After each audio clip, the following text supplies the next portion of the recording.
Assalamualaikum warahmatullahi wabarakatuh. Perkenalkan, nama saya Said Muhammad Imtiaz dengan NIM 2121020016. Dengan dosen pengampu Bu Maihana Bilqis Rakuti. Di sini saya ingin mempresentasikan analisis laporan keuangan PT Kalbe Farma Tbk yang disusun oleh saya, Fakultas Ekonomi Bisnis D3 Akuntansi. Profil perusahaan. Nama perusahaan PT Kalbe Farma Tbk dengan kode KLBF, tanggal listing di BI 30 Juli 1991. Sektor industri barang konsumsi. Dan bidang usaha utama, pengembangan, pembuatan dan perdagangan persediaan farmasi termasuk obat-obatan dan produk kesehatan konsumen. Analisis rasio. 1. Likuiditas.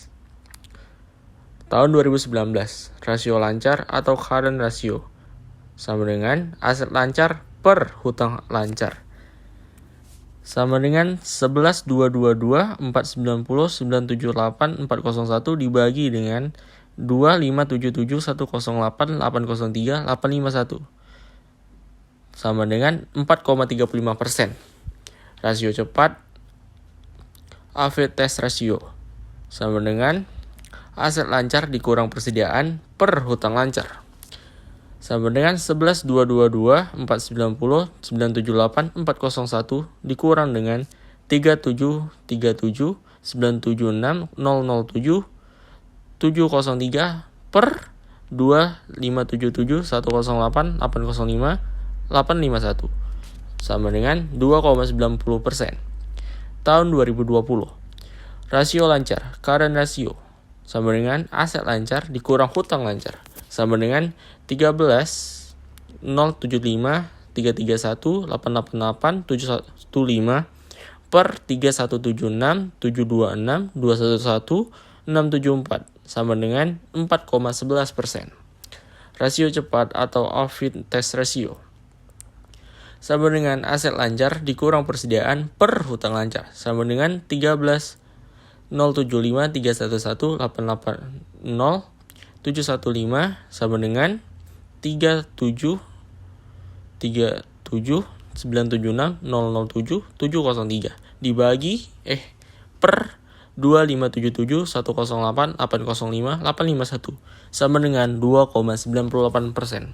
Analisisnya, rasio lancar sama dengan rasio lancar mengalami penurunan sebesar 0,24%. Hal tersebut menunjukkan kinerja perusahaan tidak optimal. Hal tersebut terjadi karena kurangnya kinerja perusahaan yang kurang optimal yang membuat penurunan tersebut terjadi. Rasio cepat mengalami penurunan sebesar mengalami kenaikan sebesar 0,8%. Hal tersebut menunjukkan kemampuan perusahaan untuk membayar hutang sudah optimal dan sudah berjalan sesuai keinginan. Kedua, aktivitas tahun 2019, pemutaran cash turnover sama dengan penjualan per rata-rata kas setara kas sama dengan 22,633,476,361,098 per 3071,071,080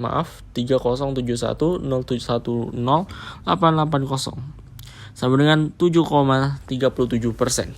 Pemutaran piutang usaha sama dengan penjualan per rata-rata piutang sama dengan 22,633,476,361,038 per 34,194,194,820 sama dengan 6,62%.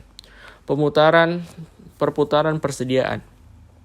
Harga pokok penjualan per rata-rata persediaan sama dengan 12,390,008 590,196 per 3,606,281,620 sama dengan 3,43%. Perputaran aset tetap sama dengan penjualan per aset tetap sama dengan 22,633,476,361,038 per 7666, 314, 692, 908 sama dengan 2,95%. Perputaran total aset sama dengan penjualan per aset total sama dengan 22633 476361 038 per 20 264 726 862 584 sama dengan 1,1%.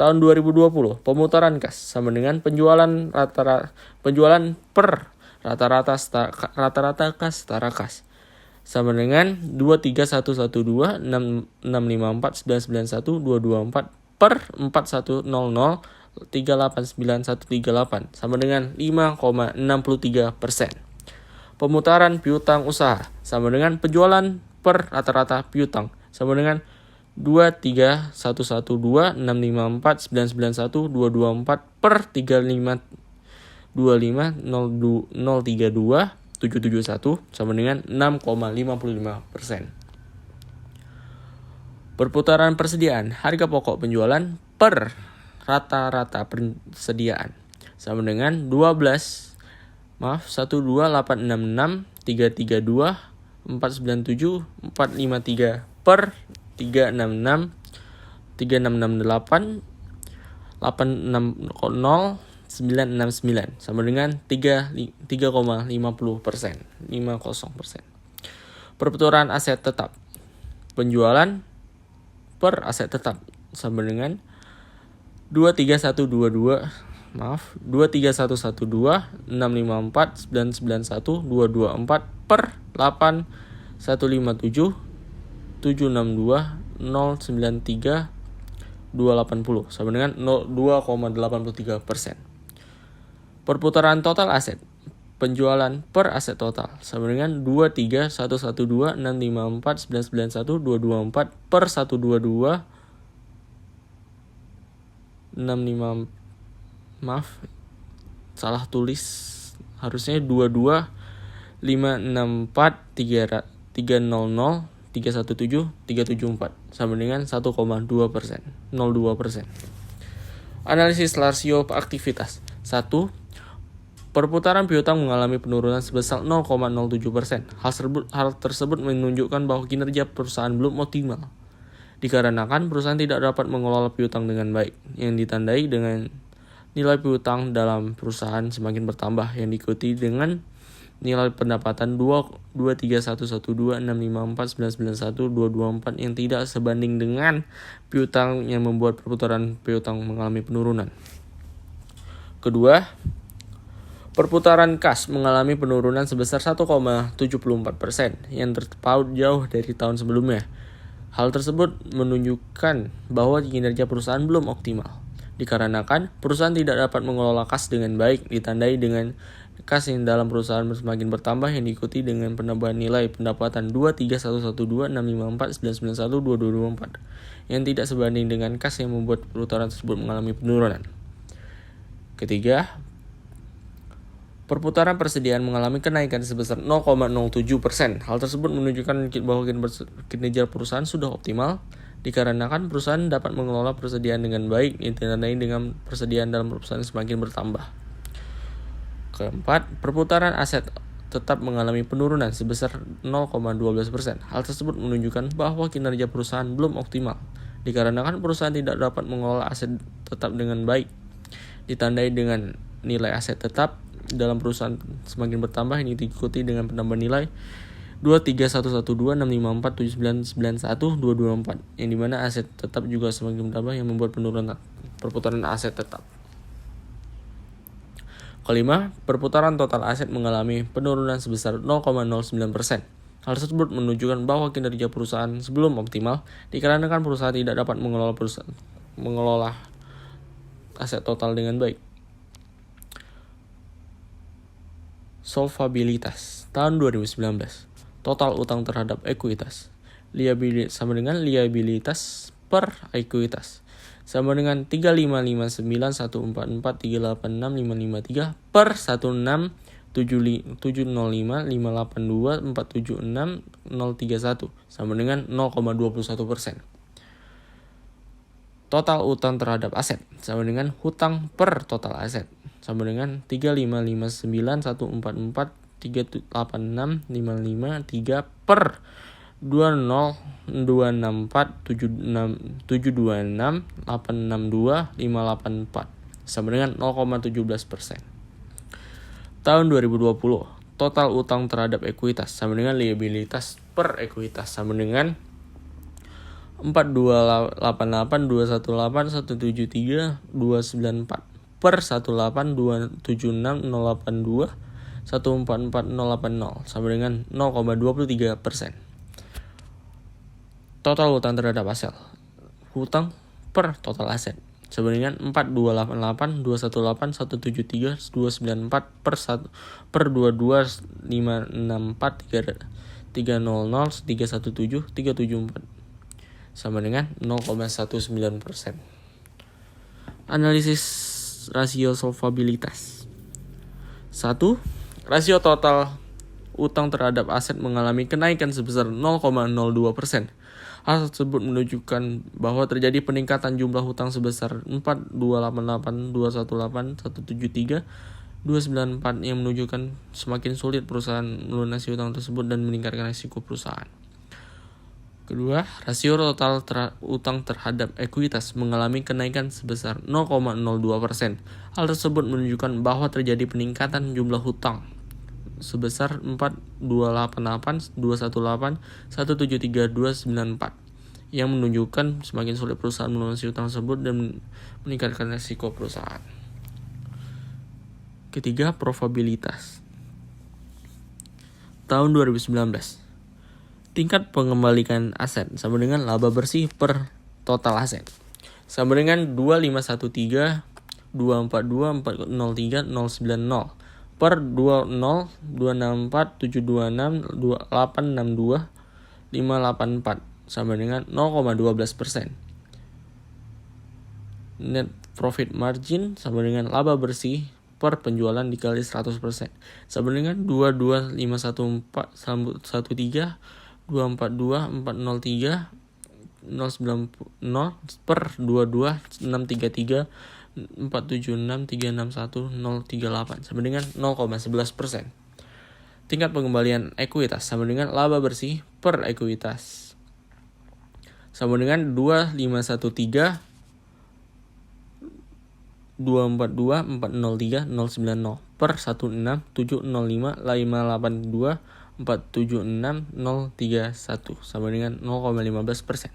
Pada tahun 2020, tingkat pengembalian aset sama dengan laba bersih per total aset sama dengan 2865 987 119 268 per 22 564 300 317 374 sama dengan 0,12%. Net profit margin sama dengan total laba bersih per penjualan dikali 100% sama dengan 2865 5987 119 268 per 23112 654 991 224 sama dengan 5,36%.